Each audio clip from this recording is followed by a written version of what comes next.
우리가 지난주에 그 예수님의 세 번째 이 순환 예고에 대해서 보았습니다. 주님께서 이제 예루살렘으로 향하시면서 다시금 고난 당하시고 죽으시는 이 십자가의 길에 대해서 말씀을 하셨는데요.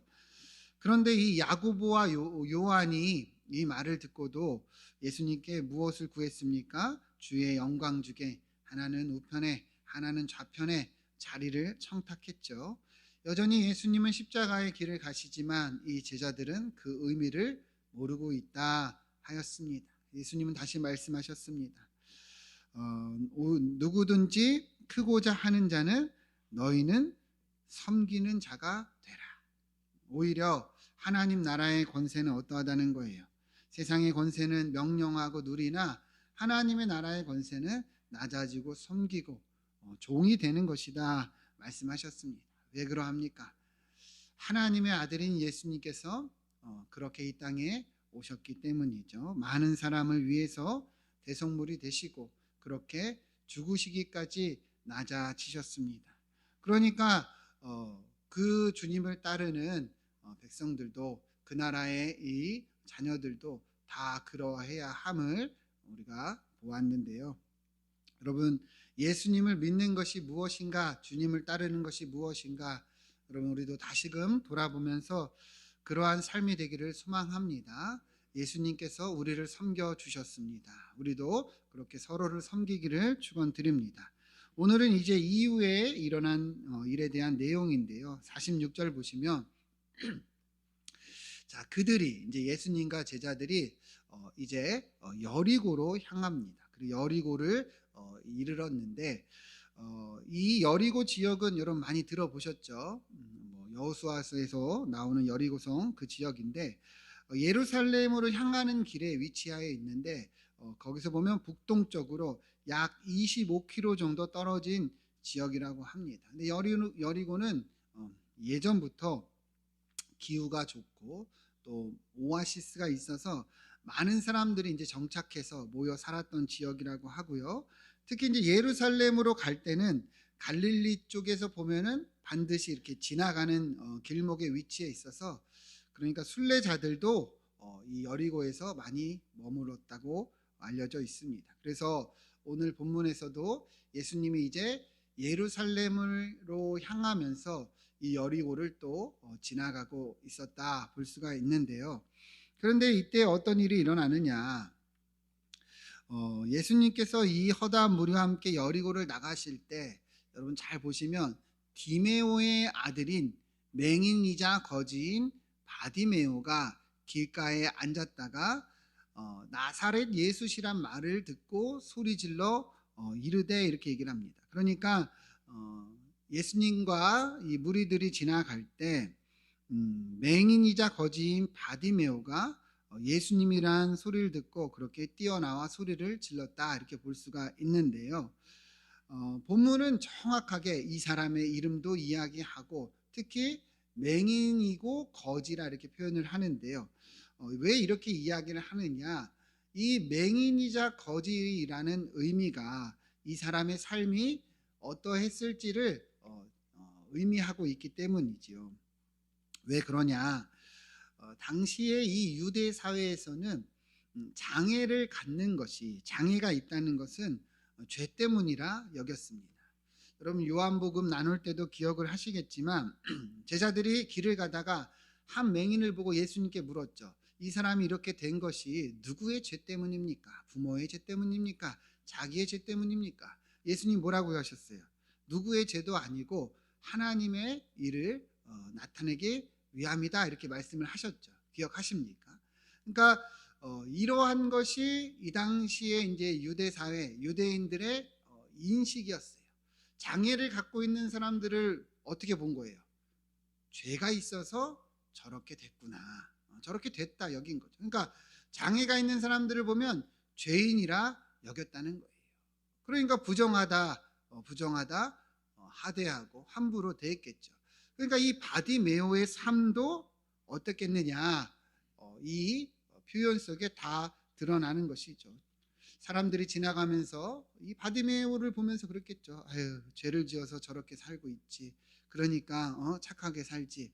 이렇게 정죄하며 말했을 것이 분명한 것이죠. 그러니까 얼마나 비참했겠냐는 거예요. 사람들이 자신을 향해서 늘 죄인처럼 대한다면 그러면 얼마나 속상하고 힘들겠어요. 그죠? 그런데 맹인인 것도 비참한데 그 다음 뭐라고 얘기해요? 거지라고 얘기를 합니다. 거지. 거지라는 의미가 뭐예요? 가난하고 가난해서 길가에서 그렇게 사람들에게 구걸하고 살았다는 것을 의미하는 거죠. 그러니까 이 사람이 왜 거지인지, 뭐 집안이 원래 가난했는지 아니면 이 장애 때문에 쫓겨났는지는 알 수 없지만 그렇게 사람들에게 구걸해야만 살 수가 있었다는 거예요. 한번 생각을 해보세요. 맹인인 것도 장애가 있는 것도 너무 비참하고 사실 누군가의 도움 없이는 길을 다니기도 참 어려운데 거기에 거지여서 그렇게 구걸을 하고 살아야만 했다고 본다면 얼마나 이 사람이 비참하고 처절한 삶을 살았을지 알 수 있는 것이죠.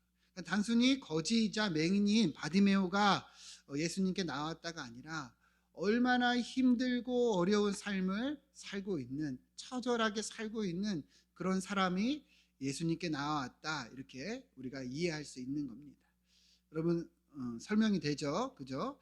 자, 그래서 이 바디메오가 예수님께 나와서 이제 소리를 질러요. 근데 뭐라고 소리를 지르냐? 47절 밑에 보면 다윗의 자손 예수여 나를 불쌍히 여기소서, 이렇게 소리를 지릅니다.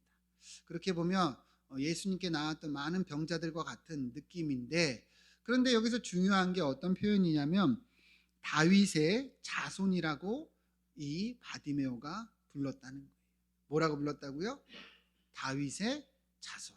이 의미가 뭐냐? 우리 예레미야서 23장 5절 6절 보면 여호와의 말씀이니라 보라 때가 이르르니 내가 다윗에게 한 의로운 가지를 일으킬 것이라. 그러니까 다윗에게서 한 의로운 가지가 나타날 것이다. 다윗의 후손에게서, 자손에게서 이 가지가 나타날 것인데 그가 왕이 되어서 지혜롭게 다스리고 세상에서 정의와 공의를 행할 것이며 그의 날에 유다는 구원을 받고 이스라엘은 평안히 살 것이며 그의 이름은 여호와 우리의 공이라 일컬음을 받으리라, 이렇게 말씀합니다. 다윗의 이 자손 가운데서 이러한 왕이 나타날 것이다, 예레미야서 예언하고 있죠. 그래서 이스라엘 백성들은 이 말씀을 통해서 오실 메시아를 향해서 다윗의 자손이라고 이야기를 했습니다. 명명했어요. 다윗의 자손, 그러면 무슨 의미가 되느냐? 메시아를 이렇게 향하는 그런 표현이 되는 건데요. 그런데 오늘 본문에서 이 바디메오가 예수님을 향해서 지금 그렇게 부르고 있는 거예요. 뭐라고요? 다윗의 자손 예수시여. 그러니까 이 의미가 뭐가 되겠습니까? 바디메오는 예수님이 메시아라는 것을 지금 알았다는 거예요? 몰랐다는 거예요? 알았다는 거죠. 그러니까 예수님이 메시아라는 것을 알고 그렇게 고백하고 소리를 지르고 있다는 거예요. 사실 지금까지 마가복음 안에서 우리가 봤을 때 이렇게 예수님을 향해서 지칭하거나 표현한 사람이 없었습니다. 그런데 이 맹인이다 거지인 바디메오가 이렇게 표현을 하고 있으니 사실 이것이 굉장한 의미가 되는 것이죠. 그래서 이어지는 내용을 보시면 48절을 보면 많은 사람이 이 바디메오를 향해서 꾸짖었어요. 이 사람은 천한 사람이잖아요. 죄인이잖아요. 근데 막 예수님께 소리를 치니까 사람들이 야 시끄러 조용히 해 이러면서 야 네가 지금 그러한 죄인으로서 이렇게 소리를 치고 있냐, 조용히 해라, 이렇게 막았단 말이에요. 여러분 상황이 이해가 되시죠? 그런데 이 바디메오가 어떻게 합니까? 소리를 더 질러요. 사람들이 막는데 소리를 더 지르는 거예요. 뭐라고 질러요? 다윗의 자손이요. 또다시 메시아 그리스도라 부르면서 나를 불쌍히 여기소서, 이렇게 소리를 질렀다는 거예요. 여러분, 사람들이 막는데도 왜 바디메오가 이렇게 더 소리를 지릅니까? 그게 이 고백 속에 다 드러나는 거죠. 바디메오는 예수님이 그리스도라는 것을 알았다는 거예요. 믿었다는 거예요. 그러니까 더 간절히 소리를 쳤다는 것이죠. 여러분, 이 장면을 한번 상상을 해보세요. 바디메오는 눈이 보이지가 않아요. 앞이 보이지 않는 상황에서 그렇게 소리를 지르는 거예요. 사람들이 막 막아요. 조용히 해라, 조용히 해라. 그런데도 그 반대를 무릅쓰면서 나아갑니다. 늘 죄인과 같이 살았던 이 바디메오가 그러한 사람들의 이런 반대를 뚫고 그렇게 소리를 치는 것은 사실은 쉬운 일이 아니에요. 늘 주눅이 들고 늘 그렇게 어렵게 살았기 때문에 이러한 것은 그가 얼마나 전심으로 부르짖고 있는가, 용기를 내고 있는가, 그러한 장면으로 우리가 볼 수 있는 것이죠. 그래서 오늘 본문에서는 이 바디메오를 이름도 정확히 언급하면서 주목하고 있는 거예요. 그가 그렇게 예수님을 알고 간절히 나아왔다는 겁니다. 이 부분이 왜 중요하겠습니까? 사실 여러분, 우리가 지난주에도 보았지만 제자들의 모습을 한번 생각을 해보세요. 예수님과 그렇게 동고동락하면서도, 예수님께 그렇게 가르침을 받으면서도, 예수님이 그렇게 가시는 이 십자가의 길을 말씀하셔도 이 제자들은 어떠합니까? 제대로 이해하지를 못해요. 그죠? 그러니까 예수님이 말씀하셔도 누가 우편에 앉나, 누가 좌편에 앉는가 서로 크게 쟁론하고 예수님을 통해서 자기들이 어떻게든 유익을 얻으려고 하고 한 자리를 구하려고 했다는 것이죠. 이해가 되십니까? 그런데 이 바디메오는 어떤 거예요? 예수님이 하신 일들을 맹인임에도 불구하고 거지임에도 불구하고 정확히 알고 믿고 이렇게 고백하고 있다는 것이죠. 그러니까 본문은 의도적으로 이것을 계속 나타내고 있는 거예요. 비교가 되는 것이죠. 그러면 어떻게 이 바디메오는 이런 믿음을 가지게 되었을까? 어떻게 이렇게 다윗의 자손이라 정확하게 예수님을 메시아라 고백하며 그렇게 간절히 소리치며 나오게 되었을까? 여러분, 한번 생각을 해보세요. 바디메오는 맹인이기 때문에 예수님을 본 적이 있을까요? 없을까요? 없어요. 그렇죠? 거기에다가 이 여리고에서 구걸을 하는 거지예요. 그러니까 예수님을 이전에 본 적도 없을 것이고 만난 적도 없었을 것입니다. 그런데 어떻게 이런 믿음을 갖게 되었는가? 여러분, 어떻게 가졌다고 생각하십니까? 당연히 들었기 때문이죠. 그렇죠? 예수님에 대한 소문을 들은 거예요. 늘 길가에 앉아 사람들에게 구걸하면서 오고 가는 사람들에게 예수님에 대한 이야기를 들었겠지요. 예수라는 사람이 있는데 귀신을 쫓아내신다. 예수라는 사람이 있는데 사람들의 병을 고쳐주신다. 예수라는 사람이 있는데, 예수라는 사람이 있는데, 예수라는 분이 있는데, 예수 하다가 그가 간절한 소망을 갖게 된 거예요. 우리 로마서 10장 17절 말씀 같이 한번 읽어보겠습니다. 시작. 그러므로 믿음은 들음에서 나며 들음은 그리스도의 말씀으로 말미암느니라. 아멘. 믿음은 들음에서 나는 거예요. 그죠? 예수님에 대한 이야기를 듣고 들으면서 이 바디메오는 그러한 믿음이 생겨나게 된 것이죠. 특히나 여러분 8장에서 베세다에서 예수님이 2번 안수해서 맹인이 눈을 뜨게 된 것을 우리가 보았습니다. 그죠? 이 베세다하고 여리고는 길목에 있단 말이에요.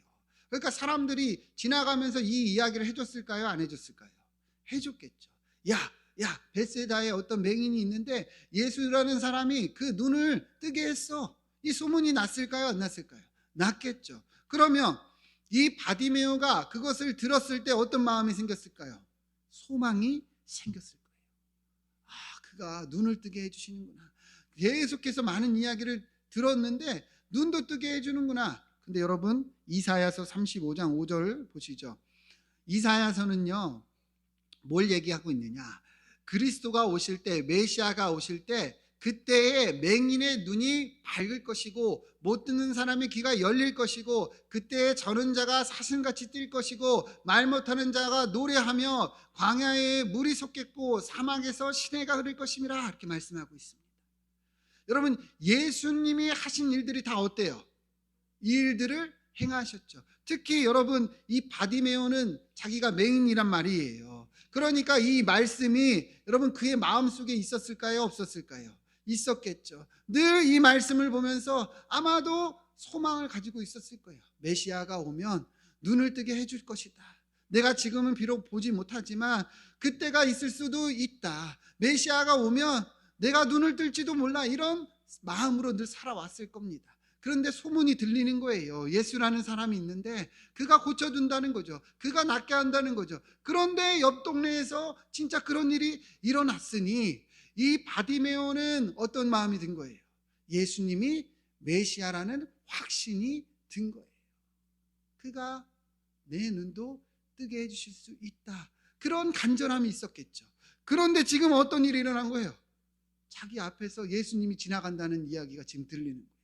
내 앞에서 지금 예수님이 지나간다는 거예요. 그러니 바디메오가 가만히 있을 수가 있겠냐는 거죠. 소리를 지르는 거예요. 다윗의 자손 예수여, 나를 불쌍히 여겨 주소서. 다윗의 자손 예수여. 그는 간절히 소리칠 수밖에 없었죠. 사람들이 막습니다. 야, 조용히 해라. 이 더러운 자야, 이 부정한 자야, 이 죄인아. 그런데도 그는 메시아가 왔다는 소식에 보이진 않아도 더 크게 소리를 지르는 거예요. 왜요? 그 예수 그리스도가 내 눈을 뜨게 해주실 메시아라는 믿음이 그의 안에 확실히 있었기 때문입니다. 여러분, 상황이 이해가 되십니까? 그리하여서 49절을 보면 예수님이 이 소리를 들으세요. 그러면서 그를 부르라 하십니다. 이 바디메오를 오라고 하는 거예요. 여러분, 이 장면을 한번 상상을 해보세요. 예수님이 바디메오를 오라 하셨을 때 바디메오의 마음에 어떤 마음이 들었을까? 얼마나 이 정말 두렵고도 기쁘고도 그리고 여러 가지 마음이 교차했을까? 그래서 사람들이 이 맹인을 부릅니다. 야, 안심하고 와. 예수님이 너 오라고 하신다. 여러분, 상황이 이해가 되시죠? 그러니까 50절을 보면 이 맹인이 어떻게 나아갑니까? 겉옷을 내버리고 뛰어 일어나 예수님께 달려왔다는 거예요. 예수님 오라고 하니까 간절히 소리치다가 그냥 너무도 감격적으로 그냥 다 내버리고 그렇게 예수님께 나왔다는 거예요. 여러분, 그렇게 보면 뭔가 정신없이 불이 나게 이 바디메오가 예수님께 나아갔겠구나 생각이 들 수 있지만 사실은 이 마가복음에서 정확하게 이 바디메오가 뭘 던져버리고 나왔다고 얘기를 합니까? 겉옷이라고 표현을 하고 있어요. 여기에 의미가 있는 거예요. 왜 그러냐? 오늘날은 여러분 우리가 옷이 그렇게 귀한 시대는 아니잖아요. 그죠? 여러분들 매일 똑같은 옷 입으십니까? 바꿔 입으십니까? 바꿔 입죠. 그죠? 이 무더운 날씨에 똑같은 옷 입으면 큰일 나죠. 그죠? 근데 예수님 당시에 이 유대인들의 삶은 그러하지가 않았어요. 대부분이 겉옷 하나, 속옷 하나 이렇게 살았어요. 특히 겉옷 같은 경우는 외투이기도 하고 그리고 또 이불과 같은 그런 역할도 했기 때문에 또 굉장히 값어치가 있었어요. 그래서 출애굽기 22장 26절부터 보면 이렇게 얘기를 합니다. 만일 이웃의 옷을 전당 잡거든 해가 지기 전에 그에게 돌려보내라. 그러니까 뭐 때문에 옷을 담보로 했으면 그날 밤이 되기 전에 돌려주라는 거예요. 그러니까 그 당시에 이 옷을, 겉옷을 담보로 했다는 것은 옷의 가치가 있다는 거예요, 없다는 거예요? 있다는 것이죠. 그런데 왜 성경은 해가 지기 전에 돌려보내라 그래요? 그게 유일한 옷이기 때문이에요. 왜? 그것을 입고 있어야 추운 이 밤을 이겨낼 수 있기 때문에 그렇게 돌려주라고 하는 거예요. 그의 알몸을 가릴 옷인즉 그가 무엇을 입고 자겠느냐 그러면서 돌려주라고까지 얘기를 하는 거죠. 예수님 당시에도 똑같은 거예요. 이 겉옷이라는 것은요 굉장히 소중한 가치를 가지고 있습니다. 특히 이 바디메오의 같은 경우는 거지예요. 거지. 그죠? 네. 가진 것이 거의 없단 말이에요. 근데 겉옷이 있다는 것은 어떻게 보면 이 바디메오에게 이 겉옷은 거의 생존 수단입니다. 낮에는 이 겉옷을 깔고 그 위에서 구걸을 했을 것이고 밤에는 그것을 덮고 자고 하면서 살았을 거예요. 그런데 이 바디메오가 예수님의 부르짖음에 어떻게 나아가요? 그 겉옷을 던져버리고 나아갔다는 거예요. 얼마나 그가 감격하고 기뻐하며 예수님을 만나는 것을 중요하게 여겼는지 알 수 있는 것이죠. 그러니까 본문이 왜 이것을 드러내느냐? 바디메오의 이 모습이 어떠한지를 보라는 거예요. 바디메오의 이 모습이 어떠한지를 집중하고 있는 거예요. 왜 그렇습니까? 여러분, 부자 청년은 어땠어요? 부자 청년 다 가졌어요. 많은 것을 누리고 있었어요. 그런데 이 신앙적인 열심도 엄청났지만 예수님께 나아갈 때 재물 때문에 따르지를 못합니다. 그죠? 재물 때문에 예수님 앞에 나아가지를 못해요. 제자들도 어때요?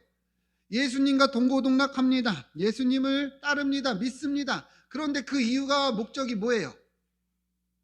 어떻게든 한 자리 좀 얻으려고. 그런데 바디메오는 비록 앞을 보지 못하는 맹인이고 천대받는 그런 거지이지만 예수님의 부르심에 겉옷을 던져버릴 정도로 이 부르심을 중요하게 여겼다는 것이죠. 예수님을 만나는 것, 예수님을 따르는 것이 그의 인생에 있어서 가장 중요했다는 거예요. 가장 감격적인 순간이었다는 거예요. 가장 그에게 있어서 그것이 우선순위였다는 것을 말씀하고 있다는 것이죠. 그래서 예수님께서 바디메오를 맞이하시며 뭐라고 얘기하느냐? 51절 보면 예수님이 말씀하여 이르시되 내게 무엇을 하여 주기를 원하느냐? 그렇게 불이 나게 달려온 바디메오를 향해서 예수님께서 무엇을 원하느냐 하니까 바디메오가 뭐라 그래요? 선생님, 보기를 원하나이다. 여러분, 여기서는 선생님이라고 번역이 되어 있지만 원어로 보면 나의 주라는 뜻이에요. 나의 주님, 보기를 원합니다. 그렇게 고백을 하고 있는 거예요. 그러니까 예수님께서 이 맹인에게 뭐라고 얘기합니까? 가라, 내 믿음이 너를 구원하였느니라. 내 믿음이 너를 구원하였느니라. 바디메오의 이러한 모습들을 주님은 뭐라고 얘기를 하는 거예요? 믿음이다 얘기를 하는 거예요. 그래서 그 믿음으로 구원을 얻었다는 거예요. 그 믿음으로 보게 되었다는 거예요. 여러분, 성경에서 본다는 의미는 뭐예요? 예수를 그리스도로 믿는 것이죠. 그래서 여러분, 예수님이 나를 따르라고도 안 했는데 그가 곧 보게 되어 뭐예요? 예수를 길에서 따르니라. 그의 삶에 있어서 이 예수 그리스도를 만나는 것이 최우선이고 가장 중요했고, 그리하여 보게 된 이후에도 그는 예수님을 따라갔다는 것을 분명하게 말씀하고 있다는 것이죠. 여러분, 오늘 본문을 보면 우리는 믿음이 무엇인지 분명히 알 수가 있습니다. 여러분, 믿음이 무엇입니까? 믿음이 뭐예요? 예수님이 누구인지를 아는 거예요. 여러분, 예수님 누구십니까? 나의 주님이십니다. 나의 구원자이십니다. 그리스도요 메시아이십니다. 여러분, 믿으십니까? 이게 믿음이에요. 그러니까 우리가 그분을 따르는 거예요. 그분을 영접하는 거예요. 그분이 나의 하나님인 것을 알고 고백하는 게 이게 믿음이라는 거예요. 그러니까 여러분, 믿음은요, 주님이 누구이신지를 알기에, 주님께 어떤 능력이 있는지 알기에 우리 주님을 우리 삶의 최우선으로 두는 거예요. 이해가 되십니까?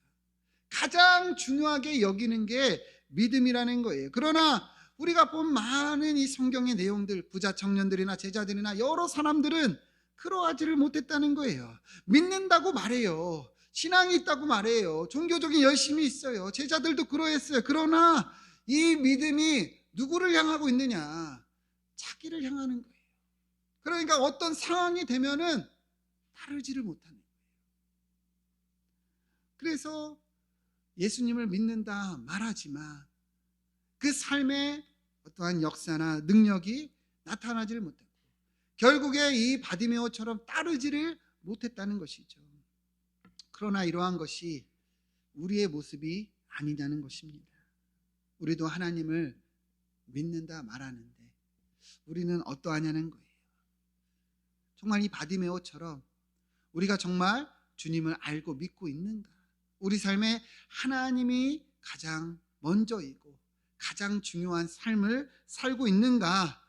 아니면 이 부자 청년처럼 제자들처럼 우리의 삶에 먼저 되는 것들이 그렇게 있지 않냐는 것이죠. 하나님보다 돈이 먼저고 권력이 먼저고 세상의 가치와 기준이 앞서 있고 오히려 하나님을 믿는다고 말하지만 이 믿음이 나를 향해 있지 않냐는 것이죠.